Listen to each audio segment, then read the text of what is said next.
이상한 선생님입니다. 오늘도 저희가 박수영 선생님 모시고 회복적 생활교육에 관한 두 번째 이야기 한번 나눠보도록 하겠습니다. 오늘은 회복적 생활교육에 대한 본격적인 이야기를 하기 전에 왜 청소년 아이들에게 회복적 생활교육이 필요한지, 도대체 이 청소년 아이들은 도대체 어떤 애들인지, 어떤 난제가 있는지 한번 이야기 나눠보겠다고 하셨는데 맞죠?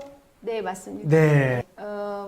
말씀하신 대로 오늘은 청소년 시기의 난제가 무엇인지 같이 이야기하는 시간 가지려고 하는데요. 그 전에 네. 시를 한 편 읽어볼게요. 아, 시를요? 네. 아, 예. 박노해 씨를 시를 읽어보겠습니다. 네. 또 편집하기 힘들게 또 여기 시에 띄워드릴게요, 저희가. 네. 내가 쓰러질 때. 아마 중학교 1학년 때였지. 그때 무슨 바람이 불었을까. 우리는 20리 신장로길을 걸어 차비를 모아 막걸리와 줄로 포도주와 사막소주 대병을 사들고 바닷가 솔숲으로 들어가 술을 마시고 춤을 췄지. 난생 처음 길이 오르락 내리락 하고 나무들이 소녀처럼 나 잡아라 깔깔거리고 우린 비틀거리며 동네로 들어서다 어떤 놈은 논바닥으로 굴러떨어지고 온 식구와 마을 사람들이 몰려나와 들쳐업고 지게에 지고 리어커에 싣고 한바탕 난리 법석이 일어났지. 다음날 우리 다섯 동무는 집집마다 돌면서 마당에 엎드려 큰 절로 용서를 빌고 정미소 앞에서 무릎을 꿇고 앉아 있었지. 그 시절 넘어지고 굴러떨어져도 우리를 받쳐줄 쌀의 울타리가 있고 물렁물렁한 논바닥이 있고 가족이 있고 친구가 있고 이웃이 있고 너그러운 마을이 있었다. 이제는 넘어지고 실패하면 그 길로 한 방에 가는 세상. 한번 쓰러지면 끝장인 세상. 실패한 자를 받쳐줄 그 무엇도 없는 벼랑 끝. 너나 없이 달려와 들쳐업고 실어다 줄 친구도 이웃도 사라져버린 각자 살아남기의 시대. 우리 모두는 전쟁의 세계에 개인으로 던져져 비겁하게 스스로 술잔을 세며 마신다. 스스로 계산하며 사람을 만나고 스스로 머리 굴리며 올라간 만큼 떨어진다. 받쳐줄 그 누구도 없는 아찔한 시장사회. 차갑고 딱딱한 시멘트 바닥으로. 네, 그 시가 뒤로 갈수록 가슴이 서늘해지는 그런 느낌이 있으실 것 같은데. 저 울컥했어요. 네. 이 시 어떤 부분이 좀 울컥하셨나요? 받쳐줄 울타리가 있었던 때였다라는 그 말이 좀 와닿았어요. 그쵸. 네. 물렁물렁한 논바닥이 그땐 있고. 그랬는데. 네. 저는 이 시를 읽으면서 다양한 측면에서 할 수는 있는데, 지금 저랑 선생님이랑 좀 나누고 싶은 이야기는, 박노해 씨도 흑역사가 있었구나. 그러네요. 우리 네. 박노해 씨는 중학교 1학년 때부터 발랑 까졌네요. 네. 그러니까요. 뭐 막걸리, 사막소주, 대병. 그러니까요. 그도 야, 피해갈 장난 수 아니에요. 없었던 사춘기 시절이 있었구나. 이 양반 이거. 네, 위로를 받습니다. 그래서 청소년 시기는 이렇게 누구나 좀 거치는 어떤 그 어려움의 시기, 우리가 뭐 질풍노도의 시기다라고도 표현하는데 그런 시기가 있는 것 같아요. 네. 우리 이상한 선생님은 사춘기 시절 어떻게 보내셨나요? 중학교 1학년, 2학년 때부터 담배를 좀 했었어요. 오! 네. 그래가지고, 와우. 그거를 저희 아버지 모르게 그 책상, 옛날 책상 있잖아요. 옛날 책상은요, 책상 서랍을 이렇게 빼내면은 이 서랍과 이 책상 밑에 살짝 공간이 있었거든요. 네. 거기 담배 한 갑이 쏙 들어갑니다. 그래가지고 거기에 담배를 이렇게 숨겨놓고, 지금 생각하면 그때 왜 그랬을까? 뭐 예. 이런 생각도 들고, 그죠? 네. 네. 요 방송을 저희 아들놈이 보면 안 되는데요. 네. 뭐, 저 역시도 사춘기 시절에는 돌아보면, 네. 이해 안 되는, 그런, 그쵸.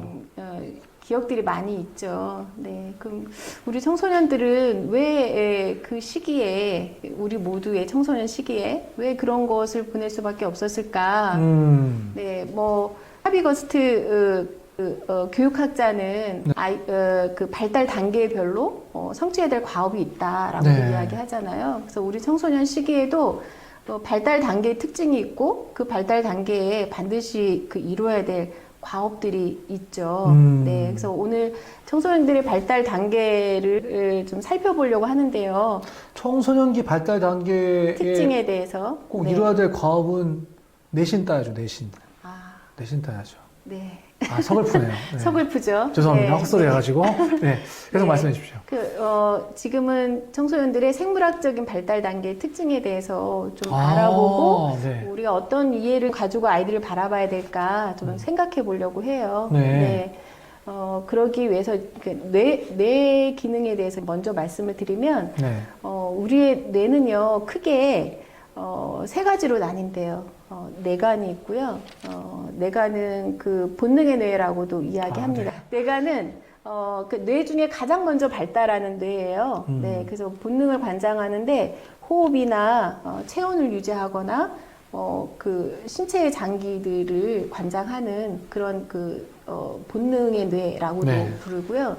뇌간 다음에 발달하는 게 변형계예요. 변형계는 감정의 뇌라고도 합니다. 그래서 변형계는 자세히 들여다보면 편도체와 해마로도 또 이렇게 구성이 되어 있거든요. 그래서 네. 특히 편도체는 우리의 정서적인 것, 그리고 어떤 외부의 정서적인 자극에 대해서 빨리 알아차리게 해서 그것을 나를 보호하기 위해서 어떻게 해야 되는지 알려주는 이런 신호 같은 역할도 하고요.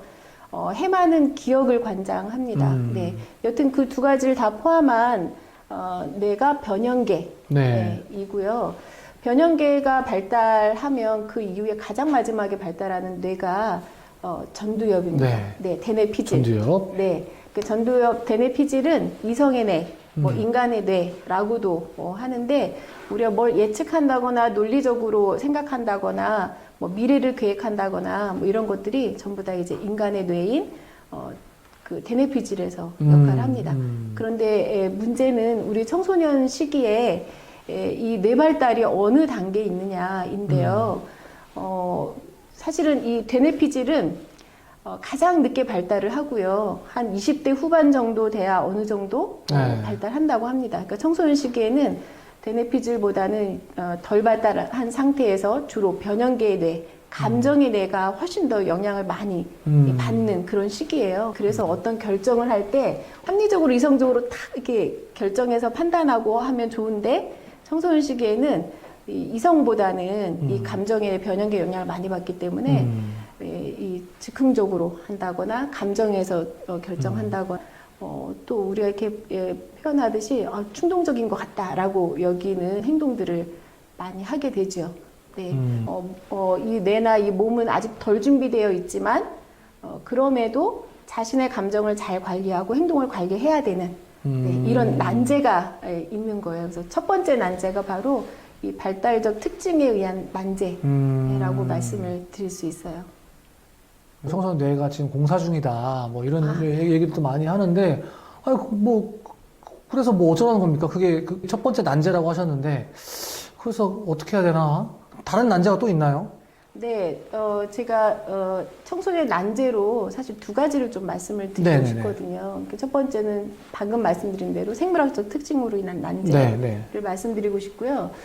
또 하나의 난제는요. 아까 그 박노해 시를 우리가 읽었잖아요. 박노해 시를 보면 아까도 이렇게 가슴이 뭉클해졌다고 말씀하셨는데 넘어져도 받쳐줄 쌀이 울타리가 있고 넘어져도 너무 다치지 않게 물렁물렁한 논바닥이 있고 과거엔 좀 그랬던 것 같아요. 네. 근데 그 시 뒤에서도 보면 아찔한 그 시장 사회, 시멘트 바닥, 차갑고 딱딱한 시멘트 바닥. 네. 그래서 이전보다 지금의 청소년들이 어떻게 보면 처한 사회적 구조나 이런 것들이 좀 더 어려워졌다는 거예요. 네.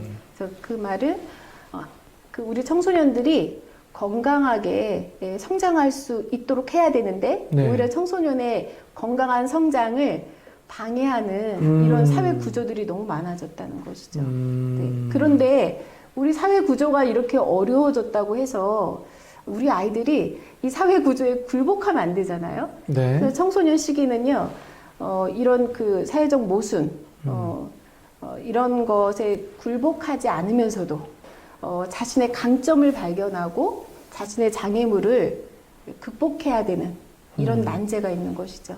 네. 이 두 가지 난제를 보시니까 어떠신가요? 두 가지 난제를 보니까 좀 저희 아이들이 좀 불쌍하다. 네. 한편으로는 그러니까 예전보다 그 논밭이 없는 그런 사회를 살아가야 되는 시기구나. 아니 뇌 구조야 옛날 아이들이나 지금 아이들이나 똑같았을 거 아니에요. 저희가 청소년 때도 뇌가 덜 발달되고 이렇게 아직 전두엽이 다 발달되지 않아서 감정적이고 네. 이랬을 거잖아요. 그때는 그래도 좀 이렇게 울타리가 있고 이렇게 푹신한 논밭이 있었는데 요즘은 그렇지 않을 수 있겠구나. 요즘은 더 바빠졌구나 이런 생각이 좀 드니까 좀 안타깝네요. 네, 그래서 이 청소년들의 두 가지 난제에는 사실 우리 교사들의 난제랑도 연결이 돼요. 네. 이런 난제 있는 아이들을 우리가 어떻게 잘 지원할 수 있을까? 이런 그 고민과 질문들이 올라오는데, 네. 이렇게 난제를 말씀드린 거는 절망하시라고 말씀을 드린 거는 아니고요. 절망되는데요? 네. 청소년들이 겪는 우리가 문제라고 생각하는 것들은 대부분 발달적 특징에 의한 문제예요. 이게 병리적인 문제라기보다는 발달 과정에서 아주 자연스러운 문제이라는 것이죠. 그렇기 때문에 이거는 해결할 수 있는 문제이다라는 겁니다. 네, 우리가 지원하고 그 아이들에 대한 이해를 가지고 거기에 필요한 어떤 교육적 환경들을 마련해 준다면 이것은 충분히 극복할 수 있는 문제이다라는 겁니다. 그러면 해법이 있으니까 이 말씀 하신 거 아니겠어요? 그렇죠? 네. 그렇죠. 네, 해법이 뭡니까? 궁금하시죠? 네, 너무 궁금합니다. 네, 너무 궁금해요. 저희 아이가 또 이 청소년기라 너무 궁금합니다. 네. 해법에 대해서는 다음 시간에 말씀드릴게요. 다음 시간에. 네, 알겠습니다. 네, 저희가 또 유튜브 분량 너무 길게 빼면 또 안 보실 거기 때문에 해법은 다음 시간에. 분명히 해법은 뭐 회복적 생활교육이 있다 뭐 이럴 것 같긴 한데, 예, 어떻게 펼쳐지실지 궁금합니다. 그럼 저희가 다음 시간에 또 박소영 선생님과 함께 이 청소년기, 뇌는 막 구조조정을 하고 있고 사회는 시멘트 바닥인 이 상황에서 우리가 이 아이들을 어떻게 해야 되나, 그 해법은 다음 시간에 또 저희가 이야기 나누도록 하겠습니다. 안녕.